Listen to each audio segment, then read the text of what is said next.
दोस्तों, आपके अपने डार्क प्लॉट चैनल पर आपका स्वागत है। मैं जानता हूं आप सबको हॉरर और मिस्ट्री बहुत पसंद है और मुझे भी। आज मैं आपको एक ऐसी कहानी सुनाने वाला हूं जो मेरी जिंदगी का सबसे खौफनाक सच है। यह कहानी है गुजरात के उस रहस्यमयी किनारे की जिसे लोग धुमस बीच कहते हैं। वो काली रेत वाला समुद्री किनारा जहां सूरज ढलते ही कुछ भयानक जाग उठता है। अगर आप कमजोर दिल के हैं तो शायद आपको यह वीडियो बंद कर देना चाहिए, क्योंकि जो मैं आपको बताने वाला हूं वो सिर्फ एक कहानी नहीं, एक जीती जागती दहशत है। तो अपनी सीट बेल्ट बांध लीजिए, क्योंकि हम जाने वाले हैं उस रात में जहां लहरों की हर आवाज में मौत का बुलावा था। बात 2 साल पहले की है। मैं और मेरे 2 कॉलेज के दोस्त आर्यन और नेहा छुट्टियों में गुजरात घूमने गए थे। हम तीनों को ही एडवेंचर का बहुत शौक था, खासकर ऐसी जगहों का जहां कोई रहस्य छुपा हो। घूमते घूमते हमने धुमस बीच के बारे में सुना। कहानियां थीं कि इसकी काली रेत पर भटकती आत्माएं रहती हैं और रात में यहां रुकने वाला वापस नहीं आता। मुझे और आर्यन को लगा, वाह, ये तो बिल्कुल हमारे लिए जगह है। नेहा थोड़ी डरपोक थी, लेकिन हमारे उत्साह के आगे उसकी एक न चली। हमने सूरत से कैब ली और धुमस बीच की ओर निकल पड़े। शहर की रौनक पीछे छूटती जा रही थी और रास्ता धीरे धीरे सुनसान होता चला गया। जैसे जैसे हम करीब पहुंच रहे थे, हवा में समुद्र की नमकीन गंध के साथ एक अजीब सी बेचैनी भी खुलने लगी। दोपहर का समय था और जब हम बीच पर पहुंचे तो धूप होने के बावजूद वहां एक अजीब सी उदासी छाई हुई थी। बीच की रेत वाकई काली थी, जैसे किसी राख से बनी हो। दूर दूर तक सिर्फ समुद्र और काली रेत का फैलाव था। कुछ मछुआरे अपनी नावों के पास बैठे थे और इक्का दुक्का टूरिस्ट ही दिख रहे थे। हमने वहां के एक लोकल दुकान वाले से बात करने की कोशिश की तो उसने रात में रुकने के बारे में सुनते ही अपना सिर हिला दिया और बोला, बेटा, यहां सूरज ढलने के बाद कुछ नहीं रहता। जो भी रुका है वो फिर दिखा नहीं। हमने उसकी बात को मजाक में लिया, पर नेहा के चेहरे पर अब चिंता साफ दिख रही थी। हमने दिन में तस्वीरें खींची, समुद्र किनारे टहले। सब कुछ शांत और सुंदर लग रहा था, पर कहीं ना कहीं वो लोकल की बात हमारे दिमाग में घूम रही थी। जैसे जैसे शाम ढलने लगी, सूरज की नारंगी किरणें समुद्र में डूबने लगीं और काली रेत का रंग और भी गहरा और भी रहस्यमयी होता चला गया। हवा में एक अजीब सी ठंडी सिहरन फैल गई जो दिन की गर्मी को पूरी तरह से निगल गई थी। हमने एक सूखी नाव के पीछे छिपने का फैसला किया, जहां से हमें कोई देख न सके।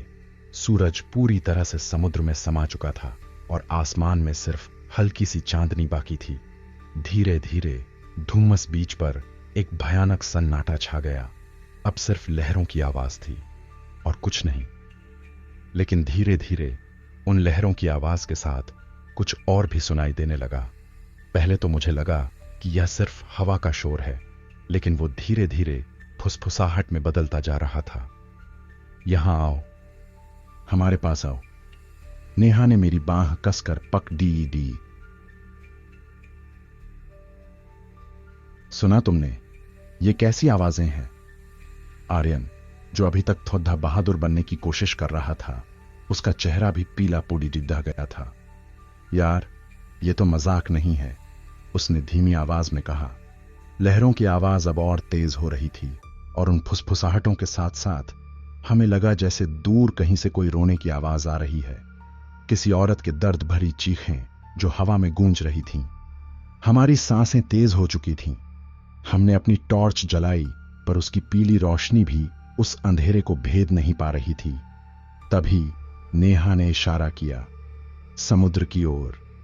हमने देखा, लहरों के बीच जहां पानी और रेत मिलते हैं, वहां कुछ हल्की हल्की परछाइयां हिलती हुई दिख रही थीं। वे मानव आकृतियां थीं, धुंधली और पारदर्शी। ऐसा लग रहा था जैसे वो हमें अपनी ओर बुला रही हों। आर्यन के कदम अपने आप समुद्र की ओर बढ़ने लगे। आर्यन, कहां जा रहे हो? मैंने उसे रोकने की कोशिश की, पर वो मेरी बात सुन ही नहीं रहा था। उसकी आंखें खाली थीं, जैसे वो किसी और ही दुनिया में हो। मुझे बुला रहे हैं, वो सब मुझे बुला रहे हैं। मैं और नेहा डर के मारे कांपने लगे। मैंने हिम्मत करके आर्यन को खींचा, लेकिन उसकी पगडीडी डाह इतनी मजबूत थी कि मुझे लगा वो सीधा समुद्र में चला जाएगा। तभी एक ठंडी हवा का झोंका हमारे पास से गुजरा, इतनी ठंडी कि हड्डियों तक को सुन्न कर दे। और उसके साथ ही एक आवाज मेरे कान में गूंजी, तुमने हमें जगाया है, अब तुम हमारे साथ रहोगे। मैं चिल्लाया, भागो यहां से। हमने बिना सोचे समझे भागना शुरू कर दिया। काली रेत हमारे पैरों को अपनी ओर खींच रही थी, जैसे हमें निकलने न देना चाहती हो। हर कदम पर हमें लगा जैसे कोई हमारे पीछे है। हमारी गर्दन पर ठंडी सांसें महसूस हो रही थीं। वो फुसफुसाहटें अब हमारे ठीक कानों के पास से आ रही थीं। तुम यहीं मरोगे, जैसे हम मरे। हमने पीछे मुड़कर नहीं देखा, बस भागते रहे, जब तक हमें दूर गांव की बत्तियां नहीं दिखीं। जब हम गांव में पहुंचे तो हम तीनों बुरी तरह हाँफ रहे थे। हमारे कपड़े डे धूल और रेत से सने थे। चेहरे पर डर साफ दिख रहा था और आंखें डर के मारे लाल थीं। गांव वालों ने हमें देखा और उनके चेहरों पर वही पुरानी सहानुभूति थी जो उस दुकान वाले की आंखों में थी। शायद वो सब जानते थे कि धुम्मस बीच रात में क्या बन जाता है। उस रात के बाद हम तीनों की जिंदगी बदल गई। आर्यन को आज भी रात में समुद्र की लहरों की आवाज में वो फुसफुसाहट सुनाई देती है। नेहा अब कभी समुद्र किनारे नहीं जाती और मैं खुद रात में बिस्तर पर करवटें बदलता रहता हूं, यह सोचकर कि अगर मैं आर्यन को न खींचता तो क्या होता। धुमस बीच सिर्फ एक पर्यटन स्थल नहीं दोस्तों, यह एक ऐसी जगह है जहां काली रेत के नीचे दफन हैं अनगिनत आत्माओं के रहस्य। कहते हैं कि यहां प्राचीन काल में शव जलाए जाते थे और उनकी आत्माएं आज भी मुक्ति की तलाश में भटकती हैं, राहगीरों को अपनी ओर खींचती हैं। आज भी जब मैं उस रात को याद करता हूं तो मेरी रूह कांप जाती है। धुमस बीच एक ऐसी जगह है जहां डर सिर्फ कहानियों में नहीं बल्कि हर लहर की आवाज में और हर रेत के कण में छुपा है। तो दोस्तों, यह थी मेरी धुमस बीच की कहानी।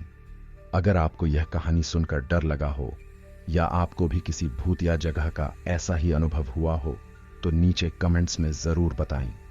वीडियो को लाइक करना और अपने दोस्तों के साथ शेयर करना न भूलें ताकि वो भी जान सकें धुमस बीच के इस भयानक सच को। और हां, ऐसे ही और डरावने अनुभवों के लिए हमारे चैनल डार्क प्लॉट को सब्सक्राइब करना बिल्कुल मत भूलना। बेल आइकॉन को भी दबा देना ताकि आप हमारा कोई भी नया वीडियो मिस न करें। अगले वीडियो में मैं आपको एक और रोंगटे खड़े कर देने वाली कहानी सुनाऊंगा। तब तक के लिए सावधान रहें और अंधेरे से दूर रहें। शुभ रात्रि।